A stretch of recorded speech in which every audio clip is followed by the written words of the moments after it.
Hi hello నమస్తే welcome to my channel Nutrilicious. Please subscribe. Thank you. Hello అండి, ఈ దీపావళికి బెల్లం పాకుండలు చేస్తున్నానండి. పాకుండలు ఉత్తరాంధ్ర పిండి వంట అండి.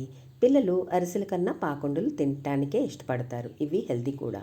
ముందు రోజు రాత్రి రేషన్ బియ్యం కడిగి రాత్రంతా నానబెట్టుకోవాలి. మరుసటి రోజు ఉదయం నానిన బియ్యం ఇంకొకసారి బాగా కడిగి నీళ్ళన్నీ వాడదీయాలి. ఒక కన్నాల బుట్టలో వేసి ఒక పావు గంట వదిలేస్తే చక్కగా నీళ్లు స్ట్రెయిన్ అయిపోతాయండి.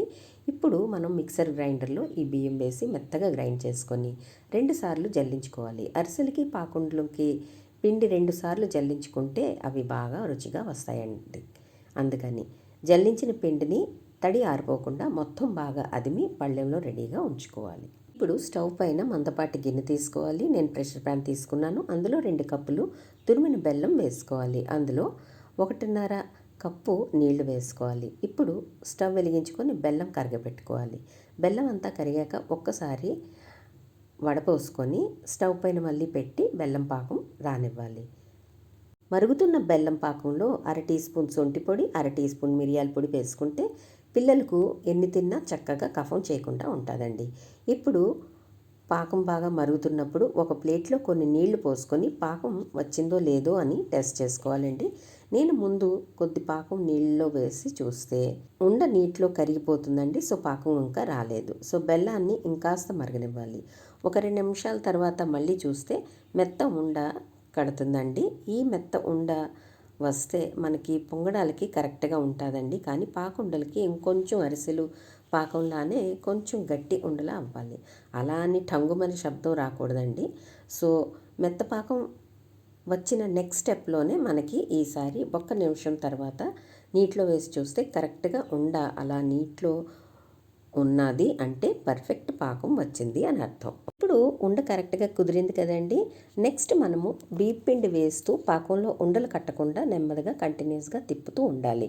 2 కప్పులు బెల్లం వేసాం కదండి. సో ఇక్కడ మనము 6 కప్పులు బియ్యం పిండి పడుతుందండి. 2 మనుషులు కనుక ఉంటే పిండి వేసిన వాళ్ళు ఒకరు కలుపుతూ ఉంటే కరెక్ట్గా తిప్పొచ్చండి. లేకపోతే కనుక స్టవ్ ఆఫ్ చేసుకొని నెమ్మదిగా ఒక్కొక్క కప్పు పిండి వేస్తూ తిప్పుతూ అలా కలుపుకోవాలి. పిండి ముద్ద మనకి ఒక హల్వా ముద్దలా తయారై అవ్వాలండి. బాగా కలిపితే ఉండలు కట్టకుండా స్మూత్గా హల్వా ముద్దలా రెడీ అవుతుంది.